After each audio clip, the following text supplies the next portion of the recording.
Salut à tous, j'espère que vous allez bien et bienvenue dans ce nouvel épisode. Comme vous le voyez, je suis pas au studio parce que je suis en déplacement, je pars en voyage, mais je tenais quand même à vous faire une vidéo et donc ce qu'on va faire aujourd'hui. On va parler de ce qui s'est passé cette semaine en bourse, les indices et le portefeuille aussi de mon côté qui sont sur des plus hauts.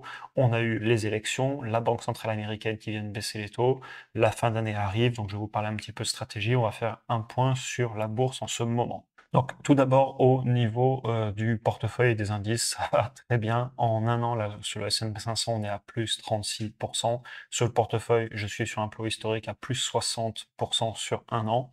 La crypto aussi, j'en parle pas souvent, mais c'est vrai que j'en ai aussi et ça se passe très très bien sur la crypto. Et si je vous dis tout ça, c'est aussi et surtout pour montrer que même si on peut avoir des actions qui sont dans le dur en ce moment, c'est le cas pour moi, j'ai Enphase à moins 32% et Celsius à moins 17%, comme vous le voyez ici au niveau de mon pointeur. Et d'ailleurs, je tiens à le préciser, on peut avoir tort sur des entreprises, on verra bien, l'avenir me le dira. Par contre, c'est mes analyses, je sais pourquoi j'ai acheté, j'ai mes convictions, ce qui me permet aussi de suivre les entreprises dans le temps, chaque trimestre, de voir les résultats et après de porter un jugement dessus. Je sais pourquoi j'ai acheté et ça me permet dans tous les cas d'apprendre. Et malgré ces deux positions qui ont souffert après les élections, notamment Enphase, parce que effectivement, le nouveau gouvernement pourrait ne pas forcément aller dans le sens des énergies renouvelables, eh bien, au final, ça n'empêche pas que le portefeuille a fait, je crois, plus 7% le mercredi au résultat des élections et encore plus 2 ou 3% le lendemain. Et au final, c'est en grande partie la taille des positions et les convictions qui comptent. Plus mes convictions sont grosses, plus je vais m'exposer sur les entreprises. De la même façon, quand j'ai les entreprises qui sont gagnantes, je pense ici à IMS, à SoFi, à Tesla, Google, bref, plein d'entreprises que vous savez que j'ai en portefeuille, le plus elles gagnent, le plus elles pèsent dans le portefeuille en pourcentage par rapport à ce que j'ai investi au départ, et donc elles continuent à gagner. Il se passe la même chose dans les ETF, et c'est pour ça que les ETF sont si puissants. Je laisse mes gagnants continuer à gagner. D'ailleurs, j'avais enlevé Nvidia à l'époque, et vous le savez que ça a été une erreur que je regrette encore, et je l'ai fait plusieurs fois, et je le fais de moins en moins. Quand je vois des risques asymétriques, c'est-à-dire que le plus que je peux perdre, c'est ce que j'ai investi, mais les gains peuvent aller bien au-delà de 100%, eh bien, au final, j'essaie de plus en plus de mettre le plus d'argent possible sur ces convictions asymétriques et d'avoir plus souvent raison que tort. Et le portefeuille, d'ailleurs, m'en remercie, sachant que maintenant, j'ai toutes mes actions sur Interactive Broker. Comme ça, il n'y a plus d'histoire de fichiers Excel, de logiciels sur ordinateur sur lequel on peut rentrer un petit peu ce qu'on veut. Voilà, c'est le courtier, il calcule pour moi, je me prends plus la tête sur les actions individuelles. Une autre leçon aussi que je retiens sur ce qui vient de se passer entre le milieu et la fin de l'année, c'est que tenir des positions, eh bien, ça paye au final, parce que si vous vous rappelez, cet été, on nous avait dit qu'il fallait vendre, etc. Toujours la même histoire de vendre en mai, de surtout pas conserver, et puis après, les élections arrivent, on rachètera après, etc. Au final, moi, je n'ai fait qu'une chose, c'est accumuler, accumuler, accumuler, et aujourd'hui, clairement, je pense que j'ai pas été le seul à le faire, je sais que vous l'avez fait aussi, et ça paye. Et maintenant, je ne vends surtout pas les titres qui montent, là, mes Tesla, SoFi, IMS, Microsoft, Apple, etc., etc. Je conserve. Au final, stratégie, stratégie, stratégie. J'ai mes convictions et des positions qui sont construites et je m'y tiens. Et c'est extrêmement facile de se dire, ah, j'ai X, Y, Z qui a baissé, par exemple, ah, Enphase a baissé, est-ce que je renforce, pourquoi pas, etc.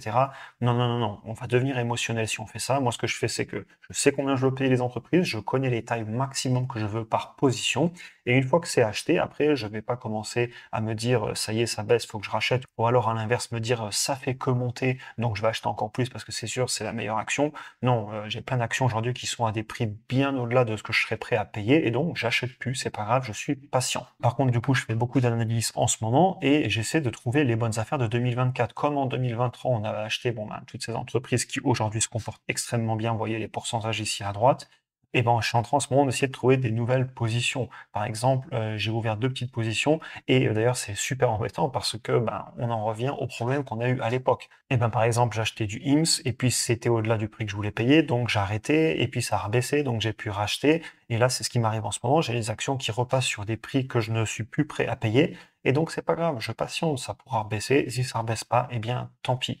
Il faut surtout pas, pour moi, être émotionnel sur le court terme, on en reparlera dans 5 ans ou 10 ans.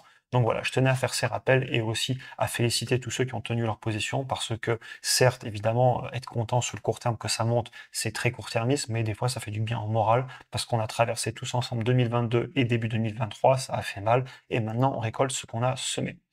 On va maintenant parler un petit peu d'économie, etc. Tout d'abord, je voulais dire au niveau des élections, pour moi, un des points principaux qu'on a, c'est qu'en fait, on a beaucoup moins d'incertitudes. Il est très possible que la bourse avait pris beaucoup de recul, surtout les acteurs financiers, se disant, bon, on ne sait pas ce qui va se passer, donc on reste un petit peu en dehors du marché. La bourse déteste l'incertitude. Mais au final, je suis content d'être resté investi. Comme je vous le disais, je me rappelle de commentaires, des médias et des messages nous disant qu'il fallait vendre. Et bien, clairement, moi, j'ai fait qu'acheter. Et aujourd'hui, je suis très content, puisque j'ai jamais eu le portefeuille aussi haut, ni le patrimoine d'ailleurs. Maintenant, au niveau de l'économie, on va en parler parce qu'en ce moment, on entend pas mal de trucs, notamment sur les taux réels qui remontent, etc. Déjà, la Banque centrale européenne et la Fed, pour moi, elles n'ont pas le choix, à mon avis. Elles ont d'ailleurs toutes deux encore baissé les taux avant-hier, la Fed et il y a quelques semaines, la Banque centrale européenne, et je pense qu'ils vont continuer. J'avais fait une vidéo là-dessus sur le sujet, et pour moi, sur le long terme, je pense que les taux vont baisser et l'impression monétaire va reprendre. Entre l'immobilier qui baisse et qui souffre énormément, on va regarder après des chiffres. Les retraites, notamment aux États-Unis, qui sont basées pratiquement entièrement sur les marchés financiers. La dette des États qu'il va falloir faire rouler parce que les budgets ne sont pas à l'équilibre et donc il va falloir et rembourser les intérêts de la dette précédente et relever de la dette puisque on a besoin d'argent, puisqu'on est en déficit. Donc ça, tout ce que ça fait me dire, c'est qu'avec l'inflation qui est en train de baisser, on va la regarder maintenant, et le fait que les États vont avoir besoin de se refinancer, et en plus l'économie va de plus en plus mal, l'immobilier, l'emploi, vous voyez beaucoup de choses passer en France sur l'emploi notamment, et bien au final, surtout ne pas sortir des actifs, être investi, parce que pour moi, conserver des euros et des dollars sur un compte, c'est pas la meilleure chose à faire. Au niveau de l'inflation aux États-Unis, dans son ensemble, elle continue à baisser. On est ici à 2,4. Si on prend l'inflation auquel on enlève l'énergie et l'alimentaire, qui sont très peu contrôlés par les banques centrales, on est remonté un tout petit peu sur septembre. Cependant, c'est pas quelque chose forcément qui va m'inquiéter personnellement, puisque mon avis est depuis des mois que l'inflation va continuer à baisser. J'en avais parlé. On a même eu d'ailleurs des débuts de signes de déflation sur certains secteurs. On va pas parler de déflation, de toute façon, les gouvernements feront tout ce qu'ils peuvent pour l'éviter, mais c'est pas quelque chose qui m'inquiète, l'inflation. C'est plus quelque chose qui m'inquiète en tout cas, alors qu'à l'époque, quand les banques centrales ne voulaient pas monter les taux, on était sur la chaîne en train de dire attention, l'inflation monte, c'est très dangereux. Ça, c'était il y a plus de 2 ans, si vous vous rappelez. Cependant, on a quand même quelques incertitudes, notamment sur les taux réels sur le marché, et vous voyez effectivement qu'ils sont commencés à remonter depuis un mois et demi, et ça fait peur au marché. Mais pour moi, c'est du court terme, et sur le long terme, c'est pas quelque chose qui m'inquiète de trop. En parlant de l'inflation, pareil en Europe, vous voyez que depuis 2-3 mois, on est autour des 2%, donc c'est très bien. Ensuite, le pétrole qui influence beaucoup l'inflation. Alors clairement, sur le pétrole, pour moi, les élections peuvent avoir des gros impacts. On sait que les États-Unis sont des gros producteurs de pétrole. Ils peuvent aussi avoir beaucoup d'influence et mettre de la pression au niveau de la géopolitique. Et si le gouvernement américain essaye de faire baisser le cours du pétrole, ce qu'ils ont annoncé qu'ils voulaient faire, eh bien ça pourrait arriver. Et ça, c'est une bonne chose pour l'inflation et pour l'économie. Ça m'amène aussi à parler de l'euro-dollar. Comme vous le savez, personnellement, je suis partisan de ne jamais être exposé à une seule devise, aussi bien en actif que tout simplement en devise sur les comptes, parce que je pense que c'est beaucoup trop risqué, et je ne sais pas spécialement ce que va faire l'euro-dollar sur le court terme. Par contre, sur le long terme, je m'amuserai pas à n'avoir qu'une monnaie, qu'il s'agisse de l'une ou de l'autre. Et d'ailleurs, je m'amuse pas à garder beaucoup de dollars ou d'euros. J'essaie d'être au maximum en actif. Évidemment, j'ai le fonds de roulement pour mes dépenses au quotidien, pour l'entreprise, etc.